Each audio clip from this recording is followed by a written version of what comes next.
So I am someone, that does like to finish my opponents and not leave it up to the judges.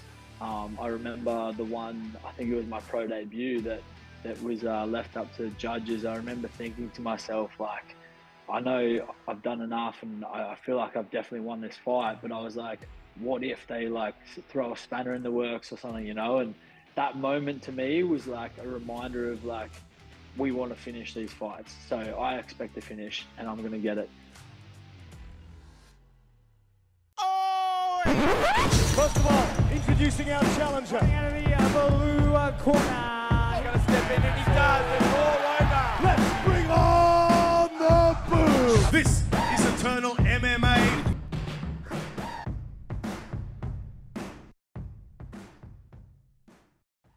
All right, everybody, welcome back and thank you for joining me here once again on the Eternal Insiders Podcast. We are being joined today by one of the men set to feature on the main card of Eternal 83, one of Gold Coast's favourite sons. Another home game for him at the Southport Sharks. Please join me in welcoming in Tasar Malone himself. First time on the pod, brother. We've spoken before, but first time here on the show. So thank you very much for joining me here today, man. And how are things with you? Yeah, firstly, thank you so much, Luke, for having me on.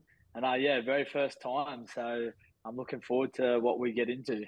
Very cool, man. Yeah, we'll talk about a few things. We'll talk a little bit about yourself and the upcoming fight. Of course, the upcoming fight, Eternal 83 versus Ethan Mitchell. First off, how are things for you in terms of your preparation? How are you feeling mentally? How are you feeling physically? How is everything in terms of the anticipation for this fight? Yeah, I'm feeling great. It's been a long camp, so lots of hard sessions, lots of great training and skill development, which has been great. We were originally planning for a different opponent, sort of coming up with a bit of a structure towards that. But now it's been flipped on its head, and we just adapt, overcome. So, new opponent now, Ethan Mitchell. Looking forward to this one. It should be an absolute cracker fight. He has a very unique, weirdish sort of style, which, I'm looking forward to unpacking and delivering what I do. And we're very much looking forward to seeing how it plays out, man. Of course, you on the Gold Coast, always a big time when Tasar Malone rolls into town. Of course, that's where you live and that's where you sort of operate out of. But, I mean, just for yourself, now 2-0 in your professional career after a fairly lengthy amateur career. So cracking start to that, man. But, I mean, your last fight at Eternal 81 against Mason Obetsu, very hard-earned win. He made you certainly earn that fight. It was a very grueling fight, very challenging for yourself, but ultimately came out on top with the rear naked choke win there, especially in those grappling transitions, man. I mean, it looked like a total grind, but I mean, in terms of that, I've got to imagine it was a very satisfying win. How pleased were you with that performance and coming away with that big-time win to get your second one? Yeah, man, I just love doing what I go and do. And man, Mason, he was very high level, very extremely high level striker. And that fight was just fast paced from the get go. A lot of wild exchanges, as you said, those transitions between a lot of the grappling ones were just so fast and lots of movement, which, I think that it was just great. Like, it had the fans. I was in trouble in moments, then he was in trouble, and it was just back and forth. So everyone was going nuts, and that's what I love and feed off. And then that's, then ultimately what I, had to bottle up and then go after and hunt the finish. No, it was very entertaining. And I mean, it was no, from either side, like no foot off the gas pedal from either side. It was just action start to finish, man. So like we said, very hard-earned win there. Gets you off to a start of 2-0 in your professional career as you roll into this fight coming up, of course, for yourself, looking to make that 3-0. And if we cast back, like we said, this is the first time you being on the show, but we've spoken a bit in the past.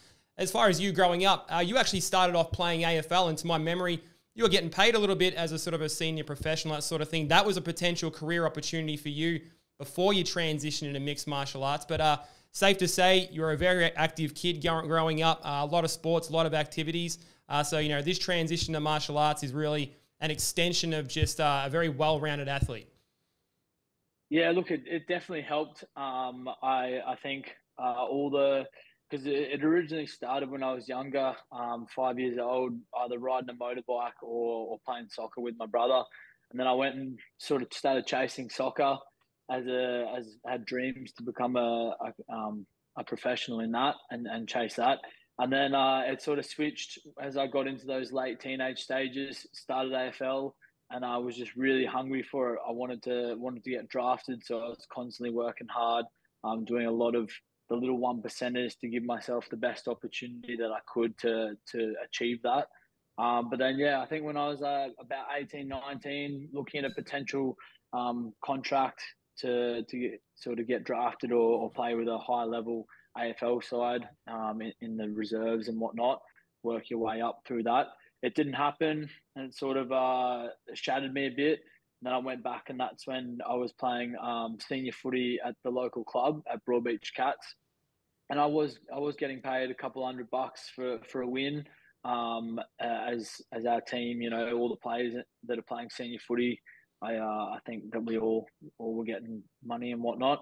And then, yeah, I sort of still thought that was the career I wanted to go down. But after having, the high level sort of not happen, it then had me lose a bit of the passion and love for it. So now I was sort of just going through the motions without actually having an enjoyment for it and whatnot. And then ended up finding martial arts, had no previous experience before that with any fighting or boxing or martial arts and whatnot. And then, yeah, once I found MMA, just from the get-go, fell in love with it. And then here we are. Here we are, man, and we're glad to have you here. I mean, I'm an AFL fan myself, so if we had a seen you in those ranks, it would be very cool. But selfishly doing the thing for Eternal, we're glad to have you here, brother. Always an exciting time when it's a Tasar Malone Eternal card. So if we talk about the sporting side in general, man, I mean, it runs in the family. Your sister, Rosie Malone, not only a very keen hockey player for Brisbane Blaze, but I mean, she was a medalist at the 2022 Olympics and also the Commonwealth Games as well. So, I mean, you got a lot to live up to there, brother, but I mean, it's in the genes, man. Like, there's a lot of good sporting things happening in the Malone family. Yeah, man, it's something that it truly makes me so grateful to see her and so happy and proud to see her go and represent her country and achieve her dreams. As little kids, we used to always train with each other and run and kick the ball and hit the hockey ball and whatnot. And then, yeah, for her to go and achieve it so young and to reach those high levels, like high levels, I could not be prouder. And I've shed a few tears just quietly, just to myself when I see moments when she's gone and achieved awards or walked out for a country at the Olympics and stuff. So, at the Com Games, Olympics is coming up. So that'll be wild. But yeah, man, it's something that I truly believe that if you dream of something and if you say it and then you just constantly keep on showing up and keep working at it, and never really quit on chasing it, it eventually happens. And she's a proof of that. And I am too now, not quite at that level of the world stage, but one day, very soon. I mean, if we shine a bit of the spotlight on yourself, man, I mean, talk about dedicating yourself to the game. When we first spoke, again, not for the show itself, but, for a bit of a profile we did on you 12 months ago, I mean, I was talking to you inside your van that you'd saved up your pennies for, parked outside of CMBT where you train there. So, a lot of sacrifices and a lot of, just dedication. I mean, you said it yourself, this is where your resources are. You're close to the gym. There's a lot of sacrifice and everything involved.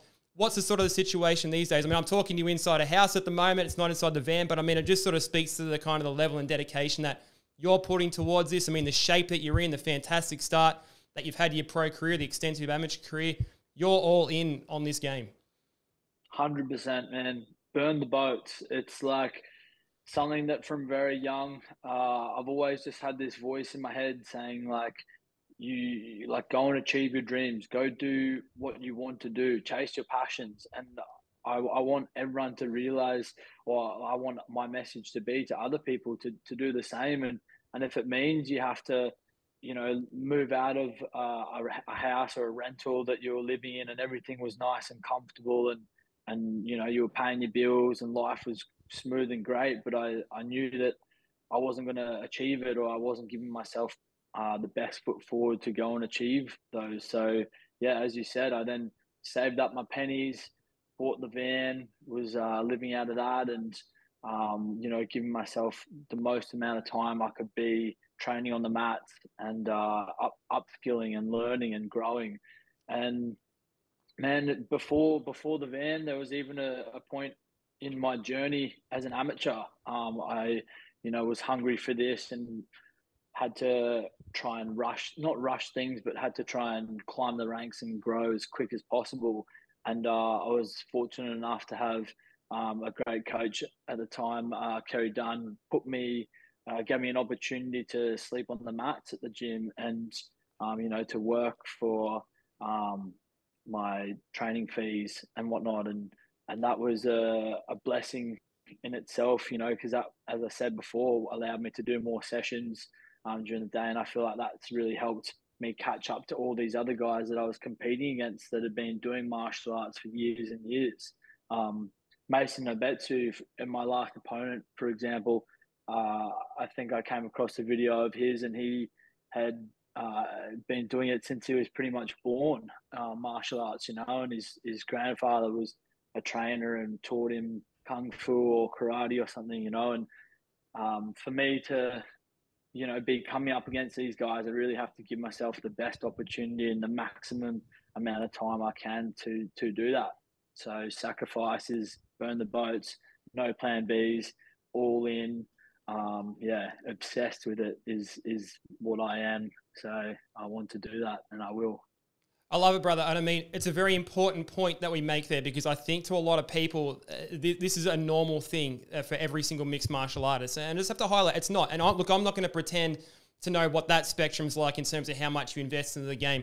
But I think a lot of people think that if you're a mixed martial artist, you're grinding like this, everything's a sacrifice for every single person that's in it. Everyone wants to be a champion. But it's just not the case. There's some people that are sort of partway into it, or they're sort of doing it, say for recreation. But there's some people like yourself that are so far invested that you're willing to sacrifice everything like this. And it's just not the case for everybody. So, I mean, you can even just look at yourself from a physicality standpoint, man. I mean, like, you're in shape, brother. I mean, like, your strength and your conditioning must be pretty top notch. We know what a gas tank you've got. I mean, like, you're looking good, man. I assume you're feeling fit coming into this one, because you're looking fit every time you come into that cage, brother. Thank you. Yeah, I appreciate that. Man, we down at Combat Training Center, we are training such high level. We're doing so much conditioning. We're doing so many skill sessions. All the guys on the mats there are just high level. It's such a great place, and I just feed off that. It does help having a little bit of that sporting background, but I guess it's just something that I've always pursued and chased. I've always looked after my body and my mind, because it is so important. You can't do this, half-assed, and, I guess like to do it from a fun point, you can and whatnot. But if you really want to climb those ranks and get through those, you got to be doing everything. So yeah, down at Combat there, man, we're doing everything. The coaches are just phenomenal. They're constantly studying, constantly learning instructional ways to upskill and improve, and myself and all the boys there are just a product of that. Miles Milwaukee, Jesse Yarder, Brenton Mumford, guys like Darcy Vendy, that sort of thing. Like, I assume those guys, still very instrumental in being a big part of your career today. Can you talk a bit about just how vital they have been to your early success?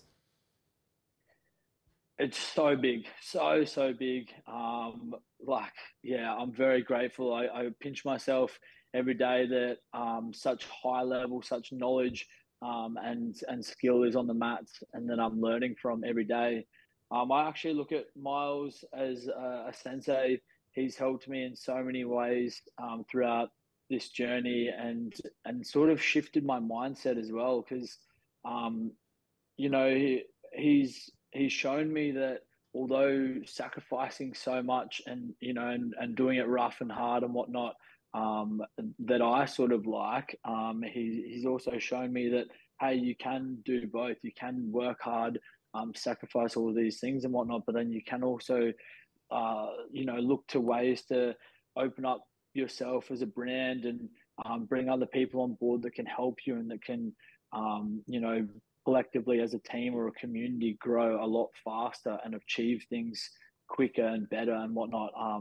And yeah, man, just his mindset, everything that he does, the way he is and carries himself, and Miles and Sel, the leaders of the place, they're just two men, and all the coaches there that I truly look up to, and I love just learning from them in many ways of life. I suppose it's a little bit of that mentality of work smarter, not harder. I mean, you're sort of obviously doing a little bit of both there. But I mean, if we talk about even just your style inside the cage, man, I mean, when we talked, going back a little while ago in the profile that we did for you, and I sort of asked you, what can fans sort of expect to see from you in the cage? And you said, oh, look, I'm a little bit of a wild man. I like to entertain, that sort of thing. But you're in that process of learning to, add a little bit of structure into your game, become a little bit more methodical.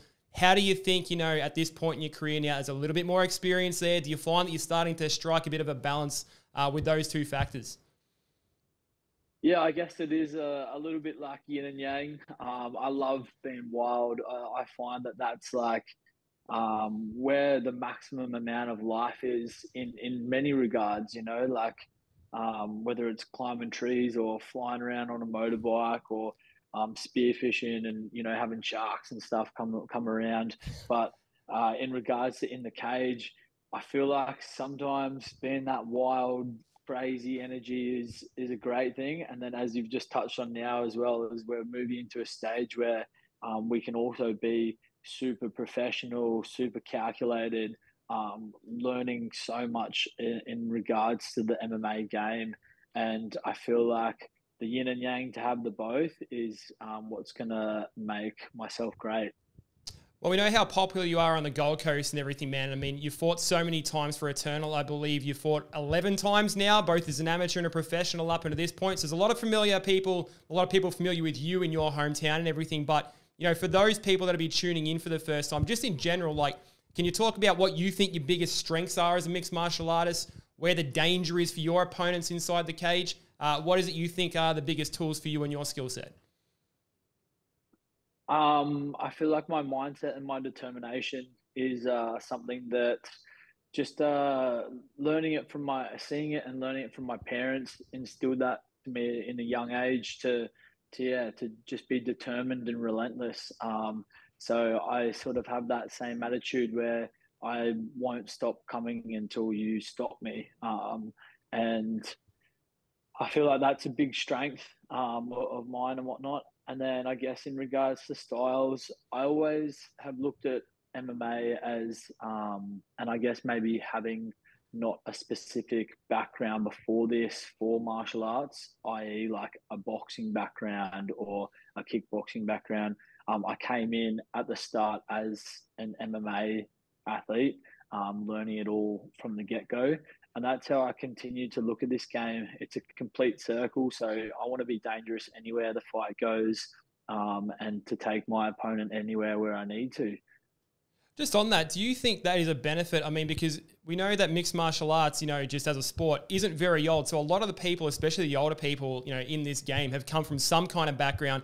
To your point, be it a boxer, kickboxer, Brazilian jiu-jitsu, anything like that. Do you think there is an advantage kind of coming in, as a blank canvas into the game and becoming a mixed martial artist first and foremost? I guess so you're not sort of stuck in a particular sort of way of fighting. Do you think there is an advantage there coming in like that?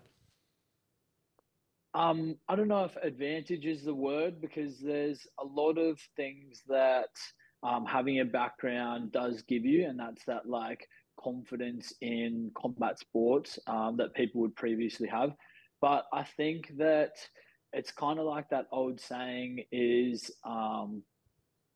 it's hard to teach an old dog new tricks. And it's like, if you can have someone come in fresh and green, then it's probably more easy to teach them the ways of how to do things and how to be and whatnot. Now, looking at an MMA perspective, you're dealing with the striking, the wrestling, and the ground stuff. So if you have a guy that's just a boxer, he might be standing super bladed and whatnot. And, in MMA, you got to worry about all three levels. So I guess maybe my personal opinion would be that it would be a little bit better if you were green. But then also there is the advantages of the other side to having someone that's, confident and has skills and abilities already, and they can just adjust those on the fly. I mean, last time we did talk, man, I mean, one of the biggest strengths that you said you had was that you are very coachable, and you find that you're very disciplined in that regard. So, coming as a blank canvas, for yourself, maybe obviously, not the advantages of coming in from a previous background, but being coachable, I mean, that's a very big weapon, because not everyone's like that. So if you've got that in your back pocket, man, I mean, it sort of speaks to some of the early success that you've already had. Now, I wanted to ask as well, obviously we talked about, how many times you've already fought for Eternal. I think, if I'm correct, this would be your 12th time coming in fighting for Eternal. You started way back on Eternal 45, back in 2019, the month of May there. So you've been doing this for a while, man. So you've sort of had a bit of a first row seat to seeing, not only the growth of your profile, but I guess the growth of the sport, the growth of Eternal MMA as a whole. Can you speak a little bit about, the differences you're sort of seeing every time you come back into the cage, the growth, the support, all the fanfare and everything? How big is that difference compared from when you sort of first started fighting for Eternal to where it is now? It's massive, man. The sport is growing so crazily, so quickly. There was UFC on yesterday, and even just trying to find a park to try and watch it was just nuts, and we're seeing that on the regional scene as well, which is just phenomenal. For me, what's important and what matters the most is having people back and support this journey, because it is such a hard pathway, and hard sport to go down. So to have community around me and people that care about me and want to come out and watch and support in many ways, my sponsors that help me get to the fight, is just massive. And I almost couldn't do it without them. And I don't know if I would. If no one was coming out, I don't know if I'm the type of person that would just want to get in and just punch on for the sake of it, I'm very much sport and competition and energy and moments in time sort of orientated. And to be able to share those crazy moments where the energy's like no other, the authenticity of the moment, everything that's going on, the lights, the camera, and then to look around and have all the people that I know and care about and see in my day-to-day lives that are with me in that moment, it's pretty special, man. And I fucking love it. No, I don't doubt it, man. I can't imagine what that feeling must be like. And from your last fight, you made sure the crowd gave themselves a big round of applause for the attendance and everything. So it's clearly on the surface as to how much that sort of means to you. And you clearly understand that part of the game too, right? Like the entertainment factor, not just the getting there and fighting for no reason factor. So I think it's a big reason why you'll do good things in this sport, man. Right, Ethan Mitchell is the opponent coming up. So can you tell me a little bit about Ethan Mitchell as, compared to Mason Urbeto as an opponent? In your mind, how different do you think this is going to be as an opponent for you compared to what you had last time? I don't know too much about Ethan. I haven't watched too many of his fights and whatnot, but something that I heard, I think it probably was about 2 years ago, and it was an interview of John Kavanagh, Conor McGregor's old coach. And he said something along the lines, don't quote me on this, but he said something along the lines of he teaches his amateur fighters not to fixate too much on their opponent because it can constantly change, or it is constantly changing. And in order to just worry about themselves, focus on their strengths, their game plans, what they're good at. And ever since I heard that, it made me shift my mindset of if there's, no opponent within, then the enemy outside can do me no harm, sort of thing. So I focused on myself, my skills, what I want to do, what I am good at, and how I like to fight. And regardless of who's standing opposite me, I'm going to bring the fight, and I'm going to focus on me and what I can and will do. I love it, brother. But on that, just, in terms of your perspective, is there a particular thing that you think is a key for you winning this fight?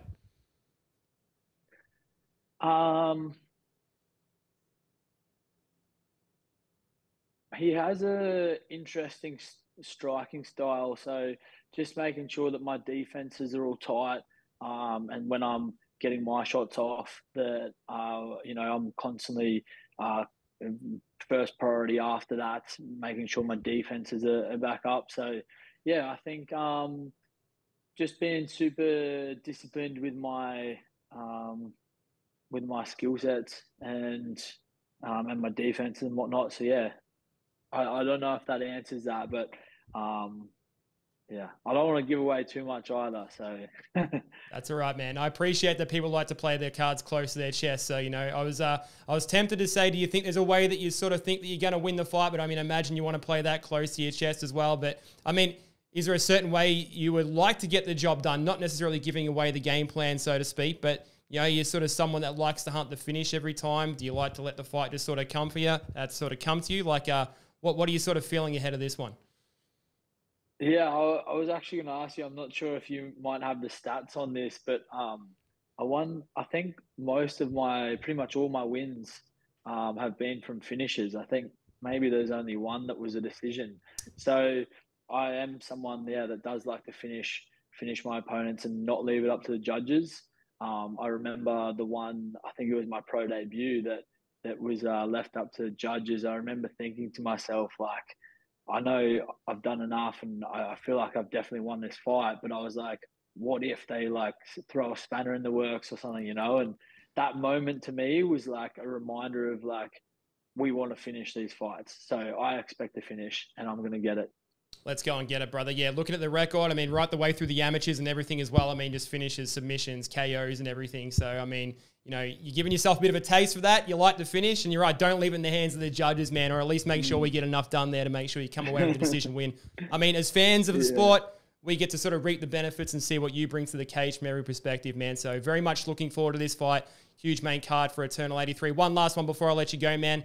It's the start of 2024. Like we said at the top of the show, you've kicked off the pro career in style. 2 wins from your first 2 fights. Your last fight, of course, a finish. Do you have sort of an idea of what your 2024 roadmap is going to be? Do you have a bit of a plan? Is there a vision for what you'd like the rest of this 12 months to be like? What do you sort of think in mind as far as how you'd like the rest of this year to play out? This is something I live by every single day throughout my life, and that is tomorrow's never promised. So it reminds me to be super present and grateful for life every day and just focus on what's in front of me. So I do think that I'm going to have a massive 2024 this year, but the one thing that remains, is that this fight coming up this weekend is the only thing in my vision at the moment. And then down the track is big things ahead in the pipe works. I love it, brother. I love that answer. Fantastic. Let's not look too far ahead. Ethan Mitchell is who your opponent will be. Tasar Malone versus Ethan Mitchell for that big card coming up for Eternal 83 on the Gold Coast. Tasar Malone's hometown there, repping the big city. So very much looking forward to seeing this fight, man. Make sure we're tuning into UFC Fight Pass. We're not attending that fight live and in person, of course. We've sold out the show already. So if you're already going, you're going. You haven't got those tickets, make sure you're tuning in to see it because it's going to be a big card. Tasar Malone always gets the big pop when he's on there. So Tasar, first time on the show, brother. Thank you very much for joining me here. All the best for Eternal 83. Hopefully for yourself coming out with a big win. And we'll talk to you after the show's done, man. Thank you very much, Luke. Appreciate you having me on and chatting. And looking forward to the weekend. Tune in, guys. It's going to be a cracker.